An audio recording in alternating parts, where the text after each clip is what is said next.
목사님 그러면 이제 좀 질문을 바꿔보려고 하는데요. 네. 누가복음이 목사님께서 소외된 자들 네. 또 버림받은 자들을 위한 복음이라고 하셨잖아요. 네. 그렇다면 누가복음 곳곳에 등장하는 예수님의 가르침에 네. 어떤 것들이 있을까요? 네, 정말 많은 내용들이 있어요. 근데 그 내용을 다 설명할 수 없어요. 지금 시간에. 여러분들이 누가복음을 읽으시길 꼭 추천을 드리고요. 바로 누가복음 중반부에 등장하면 예수님의 비유가 등장해요.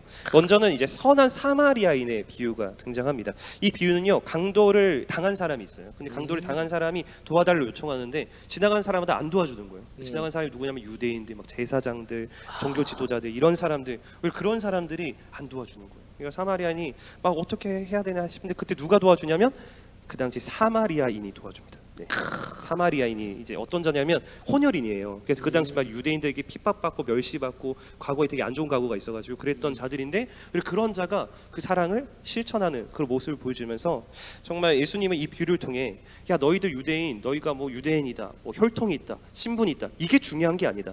정말 이 사마리아인처럼 작은 자라도 하나님의 사랑을 진정 이웃 사랑을 실천하는 자가 그것을 행하는 자가 천국 백성 하나님 나라 백성이다. 이것을 또한 이제 보여주는 말씀이라고 할 수 있고요. 두 번째는 이 큰 잔치 비유가 있어요. 이 비유는요 이제 어떤 사람이 잔치를 열었는데 먼저 초대를 한 거예요. 초대한 사람이 있는 거예요. 근데 그 초대한 사람들이 거절하는 거예요. 자기 바쁘다고 막 이렇게 초대를 거절하고 그 잔치에 오지 않는데 그 사람이 다른 사람을 초대합니다. 초대 원래 안 했던 이제 뭐 죄인들, 뭐 세리들, 뭐 장애자들, 그 멸시받는 자들 그런 자들 다 초대해서 이 잔치를 맛보게 하는 거예요. 이걸 통해 예수님이 뭘 보여주냐면 예수님의 사역을 보여주시는 거예요. 그래서 다시 예수님이 복음을 전하시는데 정말 들어야 될 하나님의 백성 유대인들은 반응하지 않았던 거예요. 오히려 이방인들, 세리들, 뭐 창녀들 이러한 자들 우리가 복음을 받아들임으로써 그 천국 잔치를 이제 맛보게 되었다라는 것입니다. 네. 그래서 우리가 중요해요. 우리가 막 모태 신앙이라고 너무 자만해서는 안 되고요. 네. 금수저라고 자만해서는 안 되는 겁니다. 그렇습니다. 오히려 그렇기 때문에 이 복음을 더 값싸게 여길 수 있거든요. 그렇습니다. 그런 게 아니라 이 복음을 정말 하나님의 복음을 알고 받아들인 것이 진정한 복이라고 할 수 있죠. 목사님 말씀을 막 더 들으면요 참 이 예수님이 모든 자들 특별히 또 소외된 자들 가난한 자들을 위한 복음이라는 게 더 확실하게 드러나죠. 분명하게 드러나는 것 같습니다. 목사님 시간이 없지만 그래도 목사님 혹시 이것 말고 다른 비유들도 있을까요? 다른 비유들도 있죠. 네, 뭐가 있냐면 우리 중고등부 친구들 더 듣고 싶다 생각하고 말하자면 무슨 시리즈가 있냐면 잃어버린 시리즈가 있어요. 잃어버린 시리즈. 잃어버린 양, 잃어버린 뭐 동전, 잃어버린 아들 이런 이제 비유가 있는데 이 비유는요. 바로 예수님은 반드시 잃어버린 자를 찾아내신다라는 겁니다. 예수님은 바로 잃어버린 양, 잃어버린 동전 하나, 그래 아들 이런 자를 버리지 않고 반드시 찾아내신다. 그래서 잃어버린 한 사람이 회개하고 돌아오면 예수님 정말 뛸 듯이 기뻐하시고 천국의 잔치가 열린다라고까지 말씀을 하시고요. 이 메시지는 그 당시 이제 종교 지도자들, 이제 그런 이제 유대인들이요, 이 죄인들을 그냥 멸시하는 거예요. 그냥 버려버린 거예요. 너희는 그냥 버린 자식들이라 생각하고 자기들만 이렇게 모여서 예배드리고 이렇게 하는데, 근데 예수님은 오히려 이런 작은 자 한 사람도 버리지 않으시고 관심을 가지고 계시고 그들이 돌아오기를 기뻐하시고 또 그들을 반드시 찾아내시는 분이라는 겁니다. 예수님은 잃어버린 한 사람도 결코 버리지 않는다. 그렇죠. 네. 저는 이 말씀이 너무 은혜롭게 와닿는 것 같아요. 그렇죠. 네. 목사님 말씀을 들으니까 한 가지 의문이 생겼어요. 그게 뭐냐면요. 아까 방금 전에 유대인들과 종교 지도자들은 똑같이 누가복음의 예수님의 말씀을 들었는데도 반응하지 않았다고 말씀하셨잖아요. 왜 이들은 항상 예수님의 가르침에 반대로 행하고 또 예수님을 핍박했을까요? 그게 그 이유가 이제 마태복음, 마가복음 배울 때는 이렇게 배웠었어요. 혹시 기억나시는지 모르겠는데 그때 팍스 로마나 기억나시죠? 아, 예, 기억납니다. 팍스 로마나가 힘이 있는 자가 메시아다 이렇게 생각했다라는 거잖아요. 그래서 이 힘 있는 자 메시아다를 해서 이제 유대인들 지도자들이 더 받아들이지 않았었는데, 근데 누가복음에는 오히려 뭘 더 강조하고 어떤 것이 그들에게 영적인 장애물이 되었냐면 자기의였습니다. 자기의라는 게 뭐냐면 나는 저 사람보다 낫다라는 거예요. 저 사람 문제가 있는 것 같지만 나는 문제가 없다 생각하고 난 그래도 뭔가 저 사람보다 더 나은 존재인 것처럼 생각하는 거예요. 그러니까 하나님 앞에서 뭔가 죄인임을 막 진정으로 고백하지 못하고 오히려 나에게는 문제 없다 생각하고 다른 사람만 계속 지적하는 그냥 그런 자기의가 원인이었던 것이죠.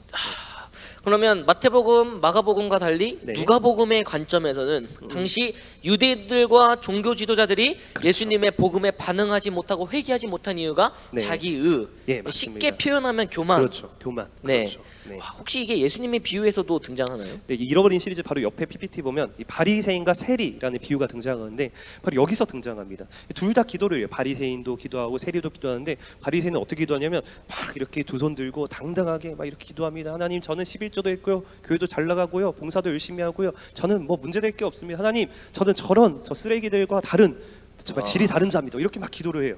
하나님이 그 기도를 안 안 받으시죠. 오히려 누구의 기도? 세리의 기도를 들으셨어요. 그렇죠. 세리가 솔직히 똑같이 죄인입니다. 더 나쁜 놈이에요. 그런데 이 세리가 하나님 앞에 이렇게 기도하는, 하나님, 저는 죄인입니다. 저를 용서해 주세요. 저를 불쌍히 여겨 주세요. 바로 자기 의를 의지하는 것이 아니라 하나님의 의, 하나님의 은혜를 의지하는 거예요. 그 하나님이 누가 의로운 자라라고 평가하시냐면 바리새인이 아니라 세리다, 세리. 이렇게 평가를 하시는 것입니다. 네. 목사님 말씀을 들으니까요. 갑자기 제 마음이 좀 찔리는 것 같아요. 저도 바리새인과 같이 예배드리고 예, 예. 기도했을 때가 예. 많았던 것 같은데 예, 예. 자, 오늘부터 좀 저도 그렇습니다. 세리처럼 좀 겸손하게 아멘, 아멘. 기도를 해야 될 것 같습니다. 아멘. 그래서 그렇다면 목사님은 이런 예수님의 비유와 사역 중에서 네. 이 누가복음의 주제를 가장 잘 보여주는 이야기, 네. 가장 핵심 그 하나를 꼽는다면 무엇을 꼽을 수 있을까요? 저는 개인적으로 이 삭개오 이야기를 들고 싶습니다. 삭개오. 삭개오가 저처럼 키가 좀 작아요. 네, 그래서 제가 참 좋아하는 캐릭터인데, 네, 그런 것도 있지만 누가 보면 전체적으로도 이 삭개오 이야기가 핵심입니다. 그래서 삭개오는 그 당시 최악의 죄인입니다. 그래서 최악. 세리장이고 욕심장이고 모든 사람들 다 그 삭개오를 멀리했어요. 근데 네. 예수님이 그 삭개오를 네. 찾아오시죠. 찾아오셔서 삭개오가 예수님을 만나고 회개하고 이렇게 고백하는 거예요. 예수님, 제가 참 예수님을 만났기 때문에 이제 이 돈이 중요한 게 아닙니다. 이 재산 전부가 아니라 절반을 팔아서 가난한 자들을 위해 쓰겠습니다. 그리고 혹시나 그렇죠. 내가 또 세리장이처럼 빼앗고 갈취를 또 한다면 4배나 갚겠습니다. 이렇게 진짜 회개를 하게 됩니다. 그걸 보고 예수님이 이제 세리장이 이제 삭개오한테, 야, 너가 바로 진짜 아브라함의 자손이다 하면 이 말씀을 하세요. 인자가 온 것은 잃어버린 자를 찾아 구원하려 합니다. 이 말씀합니다. 혹시 마태복음, 마가복음에도 비슷한 말씀 등장했죠. 네. 인자가 온 것은 섬기러 왔다. 이런 주제로 왔는데 이 누가복음은 인자가 온 것은 찾으러. 네, 잃어버린 자를 찾으러 왔다. 그렇죠. 이 말씀이 이 누가복음의 메인 스트림이라 할 수 있는 거죠. 목사님, 네. 제가 초등부에서 삭개오 설교를 했었거든요. 아, 그런가요? 이렇게 또 들으면서 하니까 네. 눈물 날 것 같습니다. 아, 네. 주님이 꼭 눈물이 안 나는데 아니 지금 속으로 네, 울고 있습니다. 속으로, 네, 그렇죠. 중고등부 아이들이 저 놀릴까봐 기회 오면 제 입으로 네, 겉으로는 보여주지 않고 네. 네. 주님이 꼭 이런 저를 위해 찾아온 것 같아서 네. 저도 감동이 되는 것 같아요. 네. 그렇다면 이런 예수님의 이런 죄 많고 또 연약한 우리들 또 네. 중고등부 친구들을 네. 위해 찾아오기 위해 네. 또 구원하시기 위해 네. 예수님께서 하신 일이 무엇이 있을까요? 하신 일이 바로 이제 후반부에 등장하죠. 그 후반부의 사건이 뭐였냐면 예수님이 십자가를 지신 사건이었습니다. 네. 예수님이 십자가를 지는 과정을 보면요, 모든 죄인을 구원하신 분임을 딱 드러나요. 그래서 예수님 십자가를 딱 지셨을 때 예수님 향해 사람들이 조롱하죠. 야, 네. 네가 진짜 하나님의 아들을 십자가에서 내려와라면서 핍박하고 못 받고 침뱉고 진짜 막 나 같으면 화가 났을 것 같아요. 그쵸. 예, 근데 예수님은 오히려 그들을 위해 기도하시죠. 하나님, 저들의 죄를 용서하여 주시옵소서. 원수들을 위해 기도하십니다. 그리고 예수님은요, 옆에 달린 강도 중에 그 죄를 심하게 저질렀으니까 십자가에 달렸을 거 아니에요. 네. 그 강도의 회개도 받으세요. 맞아요. 그래서 그 강도가 예수님께 저를 기억해달라 하니까 예수님이 그 강도를 구원해 주시고, 그 작은 자도 정말 하나님 앞에 구원받는 장면이 등장합니다. 특별히 이 십자가 사건을 통해 누가복음에서 강조하는 건요, 예수님의 결백입니다. 결백, 죄가 결백, 없음. 죄가 없음. 그렇죠. 말 네. 그대로 죄가 없으시다. 의로우신 분이다. 최근에 뭐 결백이라는 영화도 개봉했었는데, 그래서 이 누가복음 장면에 보면요, 사람들이 예수님 거짓 증거로 막 합니다. 증거를 막 해서 예수님 이래서 죄인이다, 이래서 그렇죠, 죄인이다. 맞아요. 근데 그것이 거짓 증거임이 현장에서 밝혀져요. 네, 현장에서. 그리고 이제 본디오 빌라도가 찔리니까 이 죄가 없으니까 이제 누구한테 보내버리면 헤롯 왕에게 보내버립니다, 예수님을. 헤롯 왕이 재판 나도록. 근데 헤롯 왕도 예수님 보니까 죄가 없는 거예요. 그래서 다시 보내요. 빌라도한테. 네, 빌라도한테 보내요. 결국 그렇게 해서 이제 못 박히시는데, 못 박힌 순간에도 그 옆에 있던 강도도 예수님 보시면서, 아, 예수님은 죄가 없는 분이다. 이분이 하신 분의 일은 옳지 않은 일이 하나도 없다. 이렇게 강도도 옆에서 증언을 합니다. 이제 누가는 예수님의 결백을 이제 증언하고요. 이제 궁극적으로 절정은 마지막에 예수님 이제 죽으실 때 이제 백부장, 그 당시 로마의 백부장이 네. 예수님 보면 십자가 보면서 이렇게 고백하는 거예요. 마태복음, 마가복음에서는 이분 딱 보면서 십자가 보면서 이분은 진실로 하나님의 아들이었도다 이렇게 고백하는데, 누가복음은 이분은 진실로 의인이었도다 이렇게 고백하는 것입니다. 이게 진짜 다르군요. 그렇죠. 좀 신기한 것 같아요. 네. 이 누가는요, 예수님의 결백, 의로우심을 선언합니다. 바로 그분은 아무 죄가 없으시다. 의로우신 분이다. 근데 그 아무 죄 없고 의로우신 그분이 죄 많고 진정 죄로서 죽어야 할 우리 대신 십자가를 지심으로 우리를 구원하셨다. 오직 그분만이 의로우신 그분만이 우리를 구원하실 수 있는 분임을 얘기해 주고요. 무엇보다 정말 그분을 믿는다면 어떤 누가 바리새인처럼 기도할 수 있겠어요? 당당할 수 있겠습니까? 그분의 의로우심 앞에 다 세리와 같이 반응하고 그분 앞에 회개하게 되는 거죠. 이것이 바로 진정 십자가를 바라보는 것입니다. 아멘입니다, 목사님. 처음 갑자기 십자가 얘기하시길래 네. 아 뭐야 또 마태복음에도 십자가, 마가복음에도 십자가, 그쵸. 그래서 뭐 똑같은 얘기하나? 네, 맞아요. 이런 생각했었는데 네. 누가복음만에 또 이 십자가의 그쵸. 네, 은혜의 맞습니다. 메시지가 있네요. 맞습니다. 목사님 그럼 예수님이 십자가를 지셨는데 네. 이것이 끝이 아니지 않나요? 아, 끝이 네, 아니죠. 십자가를 지고 네. 그냥 끝 이게 아니잖아요. 맞아요. 궁극적으로 우리에게 주시고자 했던 그 네. 복, 은혜가 있을 텐데 네. 그것이 알고 싶습니다. 아, 그것이 알고 싶습니까? 네, 그것은 바로 아무튼 대단해요. 열정이 참 대단하시는데, 네, 그것은 바로 누가 보면 마지막에 등장하는데요. 바로 예수님의 이제 부활과 승천의 사건이에요. 네. 예수님의 승천, 즉 죽으시고 부활하시고 하늘로 올라가셔서 하나님의 우편에 앉으셨다. 이게 예수님의 승전 사건인데 이게 누가 보면 마지막에 등장하지만 어디에서도 세트로 등장한다. 사도행전 1장에서도 등장합니다. 사도행전 1장에 더 자세하게 예수님의 승천 사건이 드러나고 있어요.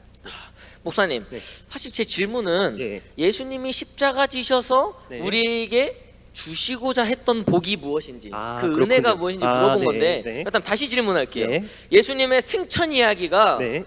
누가복음과 사도행전 이렇게 세트로 연결된다고 네. 했는데 네. 왜 두 곳 다 등장하는 걸까요? 아, 네. 정말 이 승천과 이 우리가 누리는 복이 연관이 있는 거예요. 그게 뭐냐면 네. 예수님의 승천은 죽으시고 부활하셔서 이제 승천하셔서 하나님 보좌 우편에 앉으셨잖아요. 네. 이 보좌 우편에 앉으셨다라는 의미가 온 세상을 다스리는 왕이 되셨다는 거예요. 십자가에 죽으셨지만 그분이 이제 부활 승천해서 우리의 왕이 되셨다. 그래서 그분이 우리의 왕으로서 지금도 하나님 우편에 앉아서 우리를 다스리고 계시는 거예요. 그럼 무엇으로 다스리실까? 무엇으로 다스릴까요? 바로 성령으로 다스리시는 거죠. 성령으로. 성령을 보내주심으로. 그래서 예수님이 하늘로 올라가시면서 누구를 기다려라? 성령을 기다리라고 말씀하시는 거예요. 사도행전을 성령행전이라고도 그렇죠. 부르잖아요. 그래서 성령행전입니다.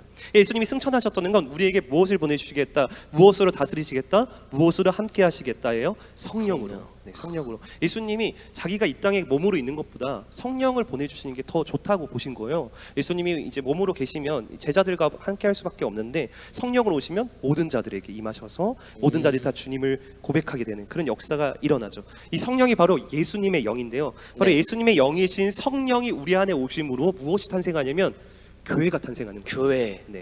바로 성령이 오심으로 예수님을 진정 나의 주인으로 왕으로 그분의 다스림에 순종하는 새 백성인 교회가 탄생을 하게 되는 것이죠.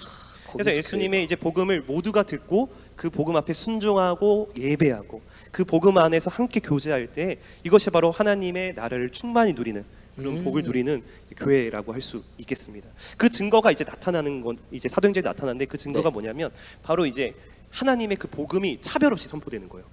모든 자에게. 누구에게나 네. 다. 그래서 사도행전 1장 8절에도 오직 성령이 너에게 임하시면 너희가 권능을 받고 예루살렘과 온 유대와 그다음 뭐예요? 사마리아와 땅끝까지 이르러 내 증인이 되게 되는 거죠. 그래서 이 교회가 모든 자들에게 이제 복음이 선포되어지고 모든 자들 또 우리 대한민국까지 다 이제 복음을 믿게 된 거죠. 또 두 번째는 이제 교회가 하나 되어서 서로 차별 없이 주님의 사랑으로 섬기게 됩니다. 초대교회에서는 두 가지가 없었다고요. 뭐가 없었냐면 약한 자들, 가난한 자가 없었고요. 부유한 자가 없었다고 합니다. 그래서 모든 자들이 오히려 있는 자들이 강한 자들이 가난한 자를 억압하는 것이 아니라 우리 강한 자들이 가난한 자를 섬기는 거예요. 섬기고 자기 것을 다 팔아서 이렇게 나눠주고. 섬기고 가난한 자들 그것으로 또 같이 살고 이래서 좀 하나님 나라가 교회 가운데 실천되는 모습 이것이 바로 예수님을 왕으로 믿는 교회의 모습이고 그 오늘날도 이 교회를 통해서 우리가 복을 누릴 수 있는 거죠. 목사님 얘기 들어보니까 정말 누가복음과 사도행전이 그렇죠. 하나로 하나의 메시지로 연결돼 있죠. 되는 것 같아요. 예. 자, 예수님이 누가복음에 그 메시지를 위해 오셨다면 네. 사도행전은 그것을 뭔가 이렇게 성취해주는 진짜 그렇죠. 교회로서 그걸 보여주는 그렇죠. 그렇게 다가옵니다. 목사님 요즘에 코로나로 인해서 맞아요. 예. 교회가 참 손가락질을 당하고 있잖아요. 그렇죠. 예. 그래서 교회에 대한 편견이 맞아요. 우리 친구들도 맞아요. 많이 생길 네. 수 있을 것 같아요. 그렇죠. 근데 네. 이 말씀을 들으니까 아, 원래 교회라는 곳이 참 영광스럽고 영광스럽죠. 하나님의 복음을 누구에게나 전달하는 그렇죠. 그런 곳인데 네. 좀 반성이 되는 것 같아요. 나는 네. 교회로서 정말 잘 살아왔는지. 그렇죠. 이 누가복음이 얘기한 것처럼 네, 맞아요. 끝까지 사도행전이 얘기한 것처럼 내 것을 나누고 그렇죠. 또 섬기고 그렇죠. 사랑하며 살고 왔는지 돌아보는 시간이었던 것 같습니다. 맞습니다. 네, 저 역시도요. 우리 중고등부 친구들을 정말 사랑해야 되는데 또 그러기가 또 쉽지가 않습니다. 그런데 우리가 인정해야 될 거, 기억해야 될 거는 누가 뭐래도 우린 교회예요. 그래서 내가 좀 더 잘난 것 같지만 그게 아니라는 겁니다. 우리는 교회로서 함께하고 차별 없이 하나로서 사랑하는 그런 공동체고요. 제가 사진 보면 결혼식 사진이 있어요. 지금 결혼식 사진에 보면 신부가 지금 하얀 드레스를 입고 있잖아요. 이 드레스 이 색깔, 이 하얀 드레스 색깔이요. 순결을 상징한다라고 해요. 제가 왜 이 결혼식 사진을 보여주냐면 바로 이 성경을 보면 예수님이 이 교회를 자신의 신부로 여기십니다. 그래서 이 교회는 신랑 대신 예수님과 결혼한 신부고요. 예수님이 이제 결백성, 그분의 죄 없음, 의로우심을 보여준 것처럼 이 교회도 순결한 공동체라는 거예요. 우리 역시 세상과 다른 순결한 공동체, 세상의 방식으로 살아가는 자들이 아니라 주님의 방식으로 사랑하며 함께 서로 주님의 뜻을 행하는 공동체다라는 걸 이제 보여주고 있는 것입니다. 그래서 우리가 사실 이 교회를 봤을 때 참 별로일 때가 있어요. 맞아요. 누가 봐도 좀 별로이고 요즘 시대일수록 되게 더 교회가 실망하죠. 이상한 것처럼 실망할 때가 참 많은데 사실상 그것도 맞지만 우리 자신도 마찬가지잖아요. 맞아요. 우리 자신을 보면 우리도 뭐 괜찮은 모습 없고 항상 나 자신이 실망하고 뭐 죄인되고 부족한 모습 참 많은데 근데 주님은 이러한 우리를 끝까지 사랑하셨다는 거예요. 이러한 교회를 사랑하시기로 작정하셨다는 거예요. 이 교회를 사랑하셔서 이 교회를 세우기 위해 주님이 십자가를 지셨다라는 것입니다. 그래서 우리가 좀 이 교회를 사랑하는 것이 그게 주님을 사랑하는 것이고요. 주님이 사랑하는 교회를 사랑하는 것이 그 주님이 원하시는 거라는 거예요. 그래서 주님이 교회를 사랑하는 방식이 어떤 겁니까? 자신을 내어주는 거잖아요. 그래서 우리도 나의 시간, 나의 물질, 내 몸을, 내 에너지를 들여서 이 교회를 사랑하는 것, 우리 공동체를 사랑하는 것. 비록 코로나로 해서 떨어져 있지만 이 가운데서도 우리가 관심을 가지고 이 수련회 끝까지 동참했으면 좋겠습니다. 아멘입니다. 네. 목사님 이제 끝나셨죠? 네, 이제 여기서 끝나야 될 것 같아요. 네. 여기서 제가 안 끝내면 네, 그렇죠. 아이들이 이제 더 이상 네, 이 누가복음 강의를 듣지 않을 것 같아요. 네. 제가 여기서 끝내겠습니다. 네, 감사합니다. 아이들이 저를 좋아할 것 같아요. 제 네. 팬이 많이 생길 것 같습니다. 네. 목사님 오늘도 누가복음 네. 편에 함께해서 네, 참으로 감사합니다. 즐거웠습니다. 네. 목사님을 통해서 참 누가복음에 대해서 많이 알았던 것 같고요. 네, 네. 중고등부 수련회를 하면서 우리 아이들이 이 복음의 의미를 다시금 잘 새겼으면 좋겠습니다. 네, 감사합니다. 참으로 이 영광스러운 자리, 예. 저를 초대해 주셔서 네, 감사합니다. 너무 감사합니다. 갑자기? 네. 갑자기 하나님께 영광 돌리고 싶습니다. 네. 목사님 그러면 오늘은 이렇게 인사를 마치면 어떨까요? 네. 대한교회 중고등부는 오늘 또 누가복음의 주제가 사랑 네, 아닙니까? 그렇죠. 사랑입니다. 사랑입니다. 그래서, 네. 대한교회 중고등부는 사랑입니다. 네. 괜찮으신가요? 좋습니다. 그렇게 네. 하시죠. 네, 저 그러면 하나 둘 셋 하면 다 네. 같이 우리 네. 선생님들과 또 아이들 우리 네. 화면을 보고 있는 아이들도 저희한테 네. 아마 해줄 거예요. 네. 네, 하나 둘 셋 하면 같이 하겠습니다. 네. 하나 둘 셋. 대한교회 대한교회 중고등부는 사랑입니다. 사랑해요. 꼭 봐주세요. 좋아요, 구독. 좋아요, 네. 구독, 알림 설정까지.